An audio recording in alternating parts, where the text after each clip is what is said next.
എല്ലാവർക്കും നമ്മുടെ പുതിയ വീഡിയോയിലേക്ക് സ്വാഗതം. ഇന്നത്തെ നമ്മുടെ റെസിപ്പി നല്ല ടേസ്റ്റി ആയിട്ടുള്ള ഒരു സ്നാക്സ് ആണ്. പുറമേ നല്ല മൊരിഞ്ഞ് ഒരുപാട് ലെയറുകളൊക്കെ വന്നിട്ടുള്ള, ഉള്ളിലാണെങ്കിലും നല്ല സ്പൈസി ഫില്ലിങ്ങോട് കൂടിയിട്ടുള്ള ഒരു അടിപൊളി സ്നാക്സ് ആണ് കേട്ടോ. അപ്പോൾ നമുക്കിതെങ്ങനെയാണ് തയ്യാറാക്കുന്നതെന്ന് ഒന്ന് കണ്ടു നോക്കാം. ഈ ഒരു വീഡിയോ കണ്ടുകൊണ്ടിരിക്കുന്ന സമയത്ത് നിങ്ങൾക്ക് ഇഷ്ടപ്പെടുവാണെങ്കിൽ മറക്കാതെ തന്നെ ഒരു ലൈക്ക് ബട്ടണും കൂടെ ഒന്ന് ക്ലിക്ക് ചെയ്യണേ.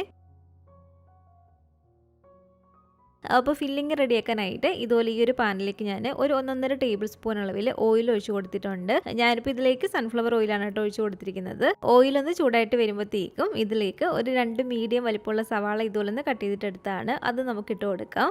ഇതൊരു 2 പച്ചമുളക് ചെറുതായിട്ട് കട്ട് ചെയ്തിട്ടെടുത്താണ് അതും കൂടി ഇട്ട് കൊടുത്തിട്ടുണ്ട്. 1 ടേബിൾ സ്പൂൺ അളവിൽ ഇഞ്ചി തീരെ ചെറിയതായിട്ട് പൊടിയായിട്ട് കട്ട് ചെയ്തതും 1 ടേബിൾ സ്പൂൺ അളവിൽ വെളുത്തുള്ളി ഇതുപോലെ തിരി പൊടിയായിട്ട് കട്ട് ചെയ്തതും കൂടി ഇട്ട് കൊടുക്കുകയാണ്. ഇത് ഒരു തണ്ട് കറിവേപ്പില ചെറുതായിട്ടൊന്ന് കട്ട് ചെയ്തിട്ടെടുത്താണ്. ഇതിലേക്ക് ആവശ്യത്തിനുള്ള ഉപ്പും കൂടി ഇട്ട് കൊടുത്തിട്ട് നന്നായിട്ട് ഇളക്കിയിട്ട് എടുക്കുക. ഇതുപോലെ നന്നായിട്ട് ഇളക്കി കൊടുത്ത് ഒരുപാടങ്ങ് വഴണ്ടി പോകേണ്ട ആവശ്യമില്ല കേട്ടോ. അത്യാവശ്യം നല്ല പോലെ തന്നെ നമുക്കൊന്ന് വാടി കിട്ടിയാൽ മതി. അപ്പോൾ സവാളയ്ക്ക് അത്യാവശ്യം ഒന്ന് വഴണ്ടി വന്നിട്ടുണ്ട്. ഇനി നമുക്കിതിലേക്ക് ഒരു 1.25 ടീസ്പൂൺ അളവിൽ ചിക്കൻ മസാല ചേർത്ത് കൊടുക്കാം. ഇതൊരു 1/2 ടീസ്പൂൺ അളവിൽ കുരുമുളക് പൊടിയാണ്. കുരുമുളക് പൊടി നമുക്ക് ലാസ്റ്റ് വേണമെന്നുണ്ടെങ്കിൽ പിന്നീട് ചേർത്ത് കൊടുക്കാനാണ്. ഇപ്പോൾ ഒരു 1/2 ടീസ്പൂൺ ഇട്ട് കൊടുത്തിട്ടുണ്ട്. 2 ടീസ്പൂൺ അളവിൽ കാശ്മീരി മുളക് പൊടി ഇട്ട് കൊടുക്കുകയാണ്. കാശ്മീരി മുളക് പൊടി ആയതുകൊണ്ട് മാത്രമാണ് ഇത്രയും ചേർത്ത് കൊടുത്തിരിക്കുന്നത്. സാധാ എരിവുള്ള മുളക് പൊടിയാണെങ്കിൽ ഇതിലും കുറച്ച് ചേർത്ത് കൊടുത്താൽ മതി. ഇതൊരു 1/4 ടീസ്പൂൺ അളവിൽ പെരിഞ്ജീരകത്തിൻ്റെ പൊടിയാണ്. ഒരു 1/2 ടീസ്പൂൺ അളവിൽ ഗരം മസാലയും 1/2 ടീസ്പൂൺ അളവിൽ മല്ലിപ്പൊടിയും കൂടി ഇട്ട് കൊടുത്തിട്ട് നന്നായിട്ടൊന്ന് ഇളക്കി കൊടുക്കുക. പൊടികളുടെ ഒരു പച്ച ചവയൊന്ന് മാറി വരുന്നിടം വരെ ഇതുപോലെ നന്നായിട്ട് തന്നെ ഇളക്കി കൊടുക്കുക. പൊടികളുടെ ഒരു പച്ച ചവയൊന്ന് മാറി വന്നാൽ ഇതൊരു 200 ഗ്രാം അളവിൽ എല്ലില്ലാത്ത ചിക്കന് നന്നായിട്ട് ഞാൻ ഒന്ന് വേവിച്ചിട്ടെടുത്തിരിക്കുന്നതാണ്. കുറച്ച് മഞ്ഞൾപ്പൊടിയും കുരുമുളക് പൊടിയും മുളക് പൊടിയും ഉപ്പും ഒക്കെ ചേർത്ത് നന്നായിട്ട് വേവിച്ചെടുത്ത് വെച്ചിരിക്കുന്ന ചിക്കനാണിത്. ഈ ഒരു ചിക്കൻ നമുക്ക് മിക്സഡ് ഒരു ചെറിയ ജാറിലേക്ക് ഇട്ട് കൊടുത്തിട്ട് ചെറിയതായിട്ടൊന്ന് കറക്കി എടുത്തിട്ട് വരാം. അതൊന്ന് പൊടിഞ്ഞ് കിട്ടുന്ന ഒരു പരുവത്തിനൊന്ന് കറക്കി എടുത്താൽ മതി ഇതുപോലെ.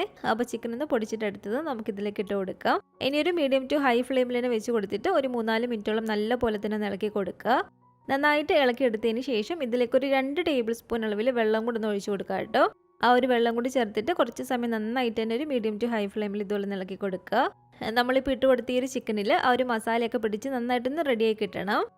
അപ്പോൾ ഒരു ചിക്കനിൽ നന്നായിട്ട് ഒരു മസാലയൊക്കെ പിടിച്ചതിന് ശേഷം ഇനി നമുക്കിതിലേക്ക് വേണ്ടത് ഇതൊരു മീഡിയം വലിപ്പമുള്ള ഉരുളക്കിഴങ്ങ് നന്നായിട്ട് ഞാനൊന്ന് പുഴുങ്ങിയെടുത്തിരിക്കുന്നതാണ്.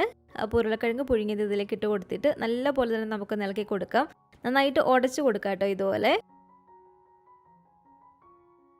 ലാസ്റ്റായിട്ട് ഞാനിതിലേക്ക് ഒരു 1.5 ടേബിൾ സ്പൂൺ അളവിൽ മല്ലിയില ഇതുപോലെ ചെറുതായിട്ട് കട്ട് ചെയ്തത് ഇട്ട് കൊടുക്കുകയാണ്. ഇനി ഇതിൻ്റെ എരിവൊക്കെ നോക്കിയിട്ട് നിങ്ങൾക്ക് കുറച്ചും കൂടി എരിവ് വേണമെന്നുണ്ടെങ്കിൽ ഇതുപോലെ കുറച്ചും കൂടി കുരുമുളക് പൊടി ചേർത്ത് കൊടുക്കാം. ഞാനിപ്പോൾ ഇതിലേക്ക് ഒരു 1/4 ടീസ്പൂണും കൂടെ കുരുമുളക് പൊടി ഇട്ട് കൊടുത്തിട്ടുണ്ട്. അതുപോലെ തന്നെ ലാസ്റ്റ് ഒരു 1 ടീസ്പൂൺ അളവിൽ സോയാ സോസും കൂടി ഒഴിച്ച് കൊടുക്കുകയാണെങ്കിൽ ഫില്ലിങ്ങിന് കുറച്ചും കൂടി നല്ലൊരു ടേസ്റ്റ് കിട്ടും കേട്ടോ. ഇതെല്ലാം കൂടി ചേർത്ത് ഇളക്കിയതിന് ശേഷം നമ്മളൊരു സവാള വഴറ്റുന്ന സമയത്ത് ഉപ്പ് ചേർത്ത് കൊടുത്തിട്ടുള്ളൂ. പിന്നെ നമ്മൾ ചിക്കൻ വേവിക്കുന്ന സമയത്ത് ഉപ്പ് ചേർത്താണ് വേവിച്ചിട്ടുള്ളത്. ഈ ഒരു സമയത്ത് ഇതിൻ്റെ ഉപ്പ് നോക്കിയിട്ട് ആവശ്യത്തിനുള്ള ഉപ്പും കൂടി ചേർത്ത് കൊടുക്കാം. അപ്പോൾ ഫില്ലിങ് ഇവിടെ റെഡി ആയിട്ടുണ്ട്. ഇത് നമുക്കൊന്ന് മാറ്റി വെക്കാം. ഇനി നമുക്ക് ഇതിലേക്ക് വേണ്ടത് ഒരു 2 കപ്പ് അളവിൽ മൈദയാണ്. 250 ml ഈ ഒരു കപ്പിൽ 2 കപ്പ് അളവിൽ മൈദ ഞാൻ ഈ ഒരു പാത്രത്തിലേക്ക് ഇട്ട് കൊടുത്തിട്ടുണ്ട്. ഈ ഒരു മൈദയിലേക്ക് ഒരു 2 ടേബിൾ സ്പൂൺ അളവിൽ നെയ്യ് കൂടി ഒഴിച്ചു കൊടുക്കാം. ഇതൊരു 1/2 ടീസ്പൂൺ അളവിൽ അയമോദകമാണ്. പുറമേയുള്ള ഒരു ലെയറിനെയൊക്കെ സാധാരണ ചെയ്യുന്നതിനെക്കാട്ടിലും നല്ലൊരു ടേസ്റ്റ് ഉണ്ടാവും കുറച്ച് അയമോദകം ഇതുപോലെ ചേർത്ത് കൊടുത്താൽ. അതുപോലെ തന്നെ ഇതിലേക്ക് ആവശ്യത്തിനുള്ള ഉപ്പും കൂടി ഇട്ട് കൊടുത്തിട്ട് നന്നായിട്ട് നമുക്കിതൊന്ന് മിക്സ് ചെയ്തിട്ടെടുക്കാം. ഇതുപോലെ മിക്സ് ചെയ്തെടുത്തതിന് ശേഷം ഇനി നമുക്കിതിലേക്ക് ആവശ്യത്തിനുള്ള വെള്ളം ഒഴിച്ച് കൊടുത്തിട്ട് ഇത് നല്ല മയത്തിൽ നമ്മളൊന്ന് കുഴച്ചിട്ടെടുക്കണം. ഇതുപോലെ കുറച്ച് വെള്ളം ഒഴിച്ച് കൊടുത്തിട്ട് നമ്മൾ ചപ്പാത്തി മാവൊക്കെ കുഴക്കുന്ന പോലെ നല്ല മയത്തിൽ ഇതൊന്ന് കുഴച്ചിട്ടെടുക്കാം കേട്ടോ.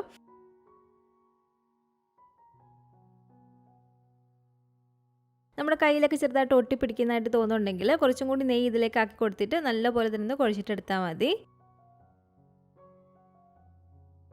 ഇത് കണ്ടില്ല, ഈ ഒരു മാവ് നമ്മൾ ഇതുപോലെ നല്ല സോഫ്റ്റ് ആയിട്ട് വേണം കുഴച്ചെടുക്കാൻ വേണ്ടിയിട്ട്. ഇനി ഒരു മൂടി വെച്ച് അടച്ചു വെച്ച് കൊടുത്തിട്ട് ഏകദേശം ഒരു 15 മിനിറ്റ് നമുക്കിതൊന്ന് റെസ്റ്റ് ചെയ്യാൻ വേണ്ടിയിട്ട് വെക്കാം. അപ്പോൾ ഇതിവിടെ ഒരു 15 മിനിറ്റ് ആയിട്ടുണ്ട് കേട്ടോ. ഈ ഒരു മാവ് കുറച്ചും കൂടി നല്ലൊരു സോഫ്റ്റ് ആയിട്ട് നമുക്ക് കിട്ടിയിട്ടുണ്ട്. ഇനി ഈ ഒരു മാവ് ഒരു കൗണ്ടർ ടോപ്പിലേക്കോ അല്ലെങ്കിൽ ഒരു ചപ്പാത്തി പലകയിലേക്ക് ഇട്ട് കൊടുത്തിട്ട് ഇതുപോലെ നീളത്തിലൊന്ന് ഉരുട്ടിയിട്ടെടുക്കുക.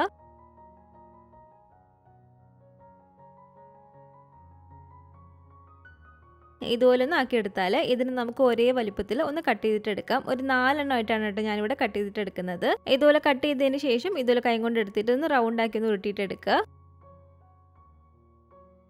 അപ്പോൾ ഇതുപോലെ 4 ബോൾസാക്കി ഞാനൊന്ന് ഉരുട്ടിയെടുത്തിട്ടുണ്ട്. ഒരെണ്ണം പരത്തിയെടുക്കുന്ന സമയത്ത് നമ്മൾ ബാക്കിയുള്ളത് അടച്ച് തന്നെ വെച്ച് കൊടുക്കണേ, അല്ലെങ്കിൽ ആ ഒരു മാവിരുന്നങ്ങ് ഡ്രൈ ആയി പോവും. ഇനി ഒരു ചപ്പാത്തി പലകയിലേക്കോ അല്ലെങ്കിൽ ഒരു കൗണ്ടർ ടോപ്പിലേക്ക് കുറച്ച് പൊടിയൊന്ന് തൂക്കി കൊടുക്കുക. ഒരുപാട് ഓവറായിട്ട് നമ്മൾ പൊടി തൂകരുത്. കുറച്ച് പൊടി ഇതുപോലെ തൂകിയതിന് ശേഷം നമുക്കിതൊന്ന് പരത്തിയിട്ടെടുക്കാം.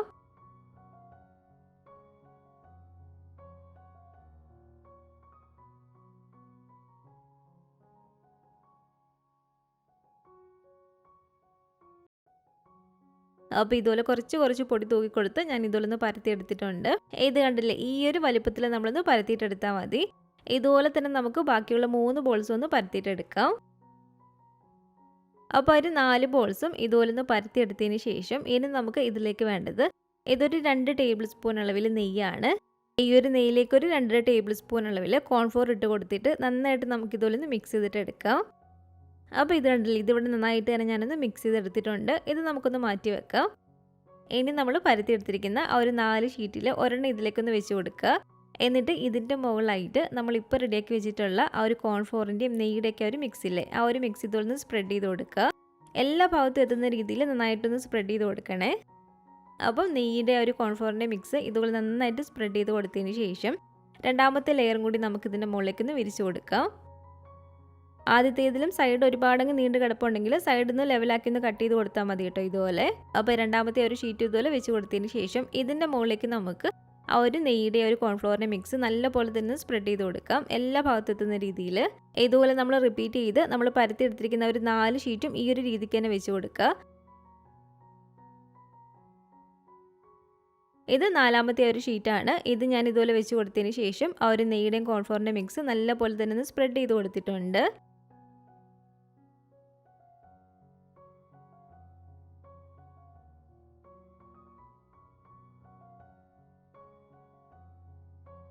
ഇനി നമ്മൾ ഈ ഒരു അറ്റം പിടിച്ചിട്ട് അത്യാവശ്യം ടൈറ്റാക്കി തന്നെ ഇതുപോലെ ഒന്ന് മടക്കി കൊണ്ടുവരിക.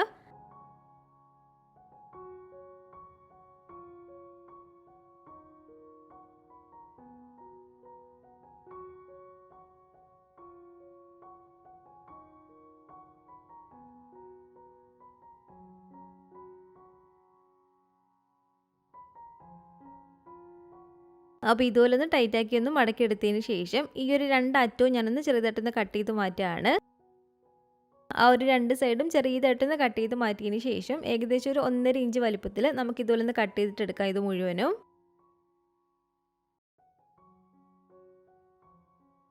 അപ്പോൾ ഇതുപോലെ ഫുള്ള് ഞാനൊന്ന് കട്ട് ചെയ്തെടുത്തിട്ടുണ്ട്. ഇതിപ്പോൾ കണ്ടില്ലേ, ഇതിൻ്റെ ഉള്ളിൽ നല്ല പോലെ തന്നെ ഒരുപാട് ലെയറുകൾ വന്നിട്ടുണ്ട്.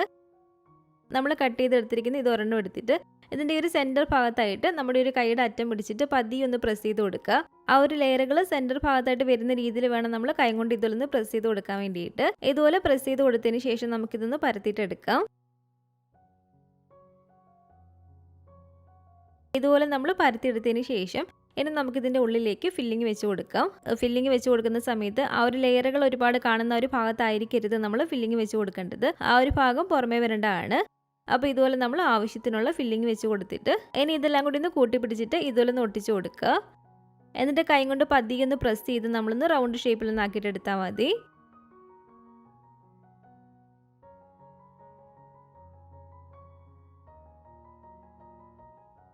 ഇതിപ്പോൾ കണ്ടില്ലേ, ഇത്രേ ഉള്ളൂ. ഇതുപോലെ തന്നെ നമുക്ക് ബാക്കിയുള്ളതെല്ലാം ഒന്ന് ചെയ്തിട്ടെടുക്കാം.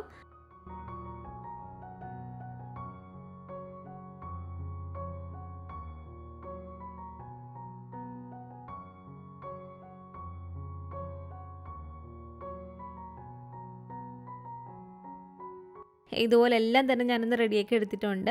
ഇതിനെ നമുക്ക് എണ്ണയിലേക്ക് ഇട്ട് കൊടുത്തൊന്ന് ഫ്രൈ ചെയ്തിട്ടെടുത്താൽ മാത്രം മതി. ഒരുപാടങ്ങ് തിളച്ച് കിടക്കുന്ന എണ്ണ വേണ്ട, ഒരു മീഡിയം ചൂടായിട്ട് കിടക്കുന്ന എണ്ണയിലേക്ക് നമുക്ക് ഇതിട്ട് കൊടുക്കാം. ഇതുപോലെ നമ്മൾ ഇട്ട് കൊടുത്തൊന്ന് പൊങ്ങി വരുന്ന സമയത്ത് ഇതിൻ്റെ മുകളിലേക്കായിട്ട് എണ്ണ ഇതുപോലെ നമ്മളൊന്ന് കോരി ഒന്ന് ഒഴിച്ചു കൊടുക്കുക. ആ ഒരു ലെയറുകൾ അങ്ങ് തെളിഞ്ഞു വരാൻ വേണ്ടിയിട്ടാണ്. ഒരുപാടങ്ങ് തീ കൂട്ടി വെക്കാതെ ഒരു മീഡിയം ഫ്ലെയിമിൽ തന്നെ ഇട്ട് കൊടുത്തിട്ട് നന്നായിട്ട് നമ്മളിതൊന്ന് മൊരിച്ചിട്ടെടുക്കുക. ഇതിപ്പോൾ ഒരു ലെയറുകളൊക്കെ വന്ന് നന്നായിട്ട് തന്നെ നമുക്ക് മൊരിഞ്ഞ് കിട്ടിയിട്ടുണ്ട്. ഇതുപോലെ നല്ല മൊരിഞ്ഞ് വരുന്ന സമയത്ത് നമുക്ക് എണ്ണയ്ക്കകത്ത് നിന്ന് കോരി മാറ്റാവുന്നതാണ്. അപ്പോൾ ഇതുപോലെ തന്നെ നമുക്ക് ബാക്കിയുള്ളതെല്ലാം ഒന്ന് ഫ്രൈ ചെയ്തിട്ടെടുക്കാം കേട്ടോ.